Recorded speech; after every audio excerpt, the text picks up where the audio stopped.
G'day, Sean Callanan here from Sports Geek. I'm your host and have been so for 194 episodes. This episode is an episode 1 remix. 5 years ago, May 9, 2013, I first launched the Sports Geek podcast as it was known then. And so to celebrate 5 years, 194 episodes, over 200 guests, over 280,000 downloads from I think 113 different countries as we were looking at the stats. I just wanted to, one, say thank you to you as a listener and also thank you to the Sports Geek team. James Ede, who's been on board since about episode 80, editing these podcasts and making me sound better than I am. Megan Vila Pouca, who does a terrific job behind the scenes, help coordinate guests and timing and helps with the show notes and all the admin work that needs to happen to keep Sports Geek up and running. Thanks a lot, Meg. Joli Gorospe, thank you very much for the work that you've been doing over the past 15 months in amplifying and making sure you, the listener, find out about the podcast. You most likely have found out about the podcast via the campaigns that Joli's been running on LinkedIn, Facebook, Twitter, and Instagram. So this episode is a remix, digitally remastered of episode 1. So please enjoy it. Until just before we get to that episode, I've got some travel coming up. I will be in San Francisco on May 20. I'm there for a couple of days, May 20, 21 and 22. I'm lucky enough to be able to catch some games and catch up with some people. I've got a few spots available. If you're in San Francisco and you want to meet up for a coffee, for a beer, just to say hello, please reach out to me, sean@sportsgeekhq.com. You can get me via email or simply send me a tweet at Sean Callanan. And then after that, the 22nd, 3rd, 4th and 5th, I will be headed to Montreal for C2 Montreal. So if you're in Montreal, if you're going to C2 Montreal, you're in the area and you want to catch up, love to catch up with you. I'm already booking in some of my brain dates that they allow in the networking facilities of C2 Montreal. If you're going to be there, please let me know. But until next week, where we'll be back with episode 195 of Sports Geek, go back into the time capsule 5 years ago and listen to episode 1, where I chat with James Royer. From then, he was with the Tampa Bay Lightning with Francis Leach on ABC Grandstand, and I also chat with Daniel Harford on 1116 SEN about how you can handle fans on social media. Really, 5 years later, and we're probably still talking about it. Please enjoy episode 1 of Sports Geek. Welcome to episode 1 of the Sports Geek podcast. We'll talk to James Royer from the Tampa Bay Lightning, talk about fan feedback on social pages, and you'll learn how to build an infographic in only 5 minutes. My first interview on the Sports Geek podcast is with James Royer from the Tampa Bay Lightning, who came on ABC Grandstand with Francis Leach, or at St. Frankly, if you're not following him on Twitter. We were lucky enough to talk to James about Bolt's Social Central. So the Tampa Bay Lightning have recently done some renovations to their stadium, and we talked to James about how they made a few changes to their stadium to better activate and better engage their digital fans.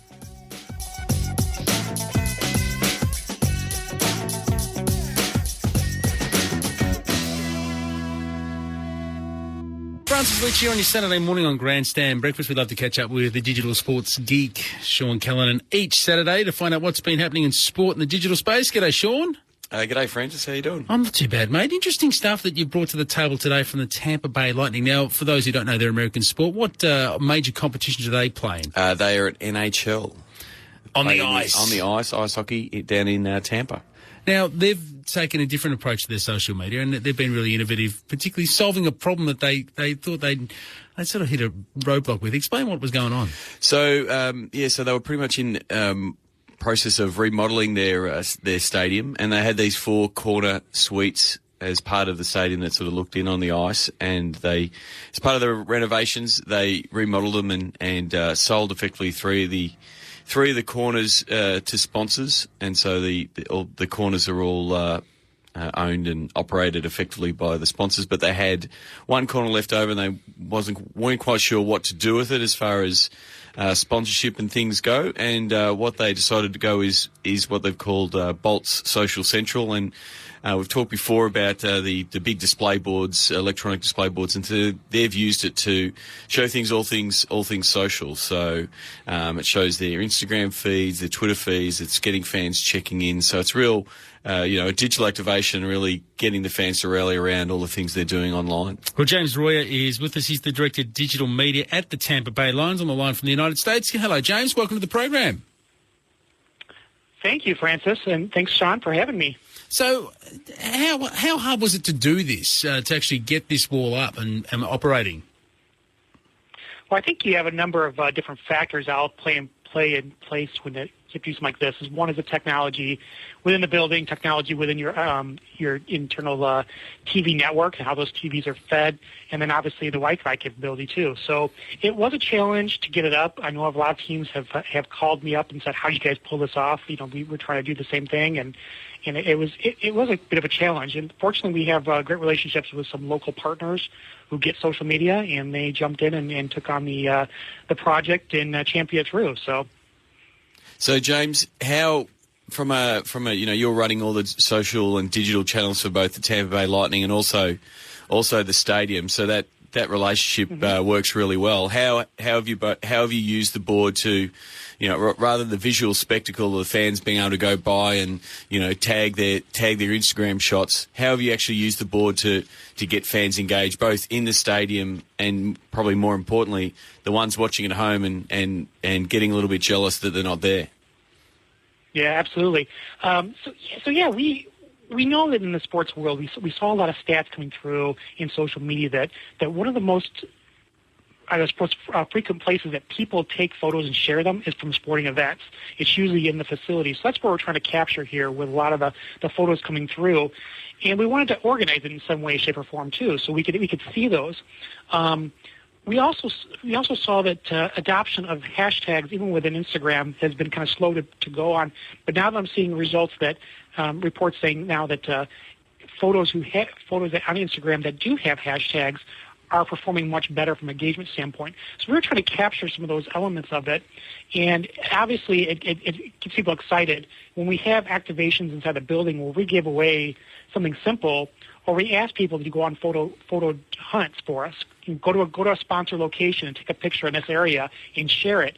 And it's been great from that standpoint because they've been able to, get some more partners are happy about seeing their own, logos in place. But obviously what we're trying to do too is create that conversation in the building that people who are here, so that it is reaching out to the networks and people are saying, "Oh my gosh, a lot of things are going on at the Tampa Bay Times Forum, and we got to be there for a game or we got to be there for a concert event." So we have been able to create another version of this for our Arena Football League team as well. So we use the same technology and the same thing. It's all keyed into their channels, and we're going to run it for some concerts and events as well. So it's been able to utilize those different platforms and really make this a better experience for the fans. James, how do you curate it? Because you can't just allow people to throw anything up there. That could be a rather hair-raising experience. So is there somebody whose job it is just to be an on-the-go editor to see what's coming in and pick and choose what goes up on your Bolt Social Central? That is correct. We have to put it basically in a queue that we will review the photos. We don't want the wrong things going up, and we know that kind of things happen. But and I think even on the Twitter side, the Twitter side is a little more real time. Fans do get upset, and especially when teams not performing the way that they want to perform. And it is always a challenge to see what kind of things they put up there. But fortunately, with Twitter, it only displays 4 or 5 tweets at a time, which is very strategic for that purpose. That if something's going to be put up there, it's going to be refreshed out of there pretty quickly. So we weren't too concerned about the Twitter aspect of things. We had, as a part of the discussions, we'd even talked about putting up their Twitter profile images on there, and we said, no, I think that's probably the bigger concern, is we could see some problems with that. So we said just put the tweets, the text of the tweets, and the usernames as opposed to anything else. And so, in your discussions with other teams, a lot of them will say, well, we want to put this up, but we don't have the funds, and then they start looking for a sponsor to do it. Now, in your case, you've invested in this corner of the stadium as effectively a fan engagement play But I'm sure now that you've done it and you've made that investment, I'm sure now you're having sponsors saying, well, we want to be part of that. We want our brand integrated with the wall, well, like you've done with sponsor integrations. Is it a bit of a, put in the investment and both the fans and the sponsors will come? Is that sort of the goal over the next 12 months? Definitely. We definitely want to activate this area with a sponsor who gets social. A lot of sponsors will come to us and say, hey, we want to be part of this social media thing. And sometimes they know what that means, sometimes they don't. And I think what we're trying to do is educate them on the best practices and usages so we can be a good corporate partner for them. James Royer is with us, Director of Digital Media at Tampa Bay Lions, with Sean Callan now. The Lightning. Lions. You've been talking rugby this morning. Yes, I have too. I've got lines on the brain.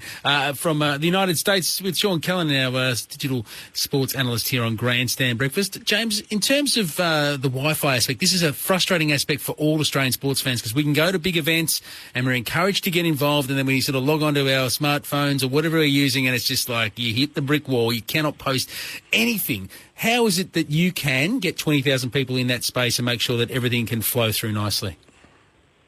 Well, Francis, actually, I make the same mistake sometimes. I actually say Lions because I actually worked for the Detroit Lions about 10 years ago, so I still make that mistake too, so don't worry about that. In regards to the Wi-Fi, we were very fortunate. One is our ownership really gets what we're doing here, and they've made the investment to invest in Wi-Fi. And it just so happened that we held the Republican National Convention as part of our presidential elections last year in the U.S. Last August in September. And so that accelerated that process to getting Wi-Fi in the building. We had a local cable company who's our partner on that. Bright House is the name of the company. They came in and helped us out with that. They obviously needed to be up in place.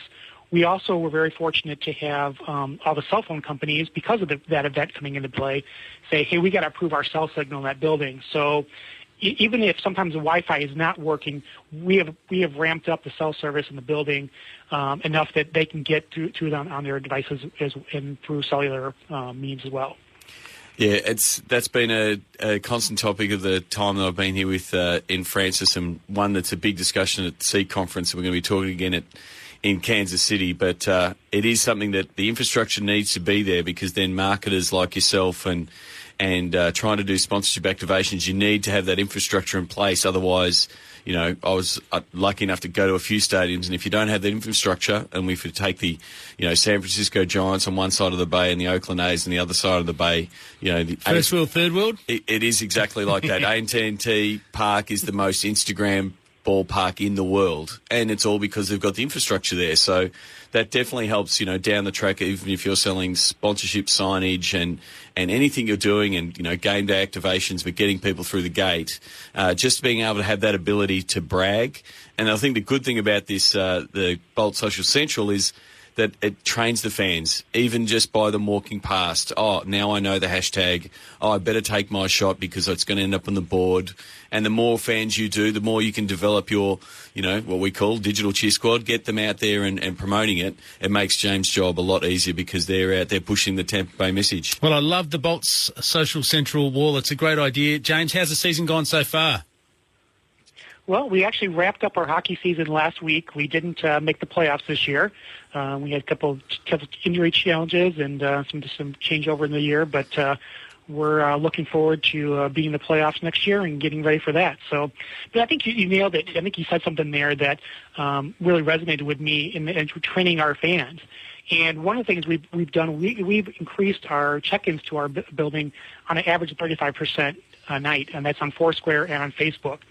One of the things we've been doing is we give away something simple like on St. Patrick's Day we gave away a simple pin that basically said, "Kiss me, I'm a Bolts man." Or on Valentine's Day we gave away cupcakes. And we gave those away to people who checked into the building. They sourced that check-in. We give them a cupcake. And it was great to see that just grow tremendously. And that has a lot of value to us as an arena from a lot of purposes. But I think the other thing was really fun to watch was when we were interacting with these fans coming up and doing this, some people would say, hey, what is this? And we say, do you have a smartphone? And they go, yeah. Do you have Facebook? Yeah. and they pull it out. That's probably the first time they've ever checked into a place.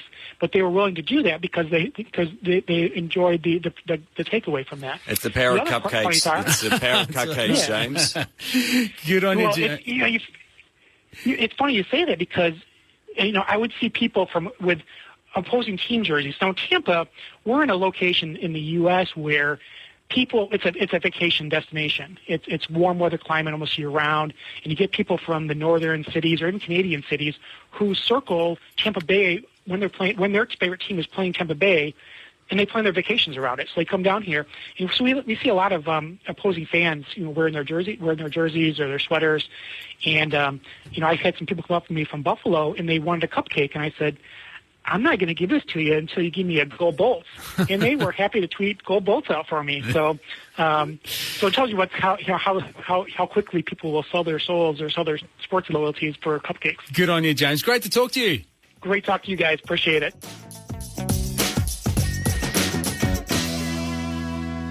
Thank you very much for James Royer, at James Royer from the Tampa Bay Lightning, for his discussion on Bolt Social Central. I'll add some notes and some links in the show notes if you want to check out Bolt Social Central. I guess the main takeaway for me from that interview is ABT, always be training. And the insight there on both telling the fans what the hashtag is and informing them that you want them to check into your stadium becomes, bigger all the time. And the more you can train your fans to be doing the actions you want, the better results you can have later on when you want to do those sponsor activations. The other one for mine, it's a little bit Kevin Costner-like, Field of Dreams.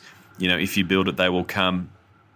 And that's what we're seeing a lot with a lot of digital innovation. It's a matter of building it, proving it, then selling it.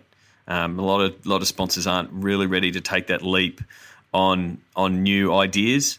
But if you can, do these micro tests, and not that the Bolt Social Central is a micro test fitting out a corner of the stadium, but if you can put in the investment to test these theories and do these activations, then you'll have the proof there that you can take back to sponsors, and then they want to be involved because they'll see the chatter online. To this week on just moving across to halftime, catching up with Daniel Harford on Wednesdays this week. It was a bit of a trigger from last week's show where I got some choice SMSs on the SMS machine, as it happens when I'm on Talkback Radio. And it got me thinking about some of the discussions that I've had with teams around handling fan feedback on social chat channels and some of the problems you sometimes find yourself in when you've got some passionate fans that just are a little bit upset. And we discussed on some of the scenarios on how you can handle that from a Facebook, Twitter, and from all social platforms point of view. This is myself with Daniel Harford on halftime on 1116 SEN. Sean Carolan, our sports digital media guru for sportsgeekhq.com. Hello, birthday boy. G'day, Half. How you doing? Happy birthday, mate. Thank you very much. Thank you very much. Great to have you in on your birthday. Nice of you to do that. Well, I'll mention in the bulletin a little bit later on when we get to the quiz. No worries. Me and Enrique and Iglesias. Okay.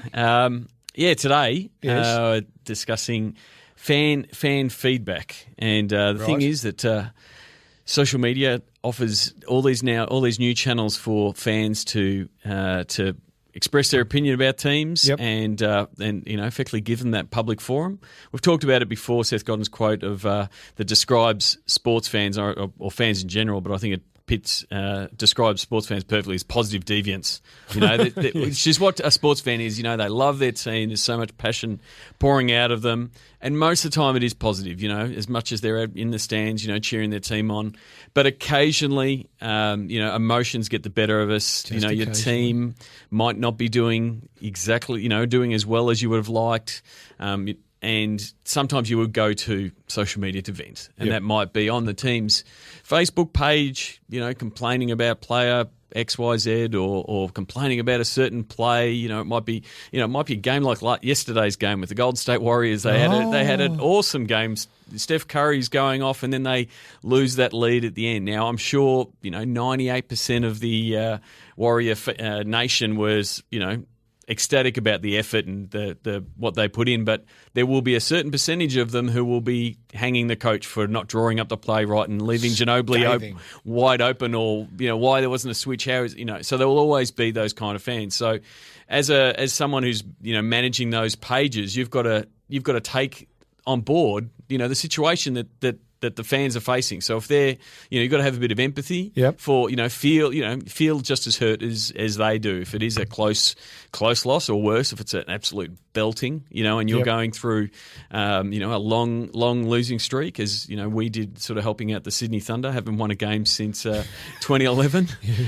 Didn't win one last year. So, obviously the fans are going to, get angry. In this case, it was Chris Gale. Why doesn't he do better? Now we've had to sometimes tell the players. Any player that's reading the Facebook comments on a Facebook page really just shouldn't, because it sometimes is the worst and the best of humanity on those pages. So humanity. Yeah. So the main thing is from a club point of view is when to block. Like when to say enough's like enough. The SMS machine. It is a bit like the SMS machine. You get a few comments there and you say no, we don't want to read that one out, or we don't want to even read that one at all. Ever. And so, it comes down to, normally our rules are, if you're abusive and threatening and swearing, one, you're protecting the other people on the page. And a lot of those people on the page will be kids. There's a lot of kids on Facebook and Twitter, so you want to protect them. So especially on Facebook, it's very visible if someone is having a go on a thread. Facebook's doing a better job in capturing all of those words, and just automatically hiding them through a filter. But if it's a constant, negative Nelly kind of abuse, and they just don't want to see another point of view, then put the block and say, hasta la vista. But then there's the case of you just might have got them at the wrong time. Yeah. They might have just been overly emotional and had 6 to 12 too many beers and decided to just have a big rant on the Facebook page. And so that's probably where you want to get in that red card type of system where you say, yep, you've got a ban for 3 months. We've got our club policy here. Here's an email. If you've been blocked, please email us. And think about why you might have been blocked, because we will block you for one of these things, and you would have done one of these things. Sit in the corner, Johnny, have a think about it, and then email us back with an apology. Show some contrition, and normally, after a couple of months, yes, you're back in, and you'll follow the rules that we've laid out there. So. Like dealing with children, isn't it? It is a bit like dealing with children. You reprimand them, you discipline them, they can be better kids. But you want to make sure that you're the main thing is protecting your brand. You don't want people spreading, rumours on your pages and things like that. The other thing is also to not get too much emotionally invested if you're the one reading it all. Yeah. So we've had a lot of people going, it's so draining reading all these comments, and you start taking them on board yourself, or you start wanting to protect the players. Now, again, we've sorted the players out. They're not reading it. They get said far worse things in the media. People like yourself or KB and the papers and those kind of things having a crack. So, you don't have to protect the players there. Most of them are big boys. But just sort of step away sometimes. If it's getting too much, step away. Come back in half an hour. Normally everyone does simmer down, but just having that process in place to be able to say, we don't like that kind of behaviour, go have a spell and then come back. That's great advice. SportsGeekHQ.com for more of that sort of stuff from the birthday boy, Sean Callanan. Adam, you're not blocked because you've been giving it the KB read the marking contest. You must have been doing it in a polite fashion, and that's okay. Thank you, pal. Happy birthday. Thank you very much, mate. SportsGeekHQ.com for Sean. Download our Facebook campaigns guide at sportsgeekhq.com/FB campaigns. Okay, it's me again. Just wrapping up the digitally remastered episode 1. If you got this far, thank you very much. You're a dedicated listener, or you don't know how to use the skip button on your podcast player. But I just want to say again from the bottom of my heart, thank you very much. I'm super humbled by, one, having listeners from around the world. 113 countries is amazing. 280,000 downloads. Absolutely humbled by people listening, but then also the feedback that I get. More importantly, from guests. When I hear guests saying, someone listened to the podcast and heard me on the podcast, that gives me a buzz. So if you're listening to the podcast and you really enjoyed an episode with a specific guest, please reach out to them. Tell them that you listened. Tell them that you enjoyed their content and their opinion. It means a lot to me, and it definitely helps. It definitely helps me get people from a guest point of view. But it's the reason I do the podcast. The podcast has been a big part of Sports Geek. It's definitely helped me learn more about the industry, but also one of the big benefits is I've been lucky enough to then work with people that I've spoken with on the podcast, and I get to work in this industry, whether it's helping them understand what they're trying to do from a digital point of view, how they're valuing their content, what type of content they should develop, what audiences they should be targeting, how they should be leveraging certain platforms. I'm very thankful that I get to do that every day, and I get to speak to audiences either on stage or in smaller settings. So if you're someone working in a sports organisation or a league or a sponsor or a brand, and you think I can help, please reach out. I really do love helping people who listen to the podcast. It's not something just I say. I really do love doing it. Reach out to me, Sean at sportsgeekhq.com, or at Sean Callanan on Twitter, or at Sean Callanan on our growing Sports Biz Slack. All right, that's it from me. Until next week, my name is Sean Callanan, and you've been listening to Sports Geek. Join over 1,000 sports business executives in Sports Biz Slack. Go to sportsgeekhq.com/Slack. Please share your fave episodes of Sports Geek on LinkedIn. Be sure to tag Sean Callanan.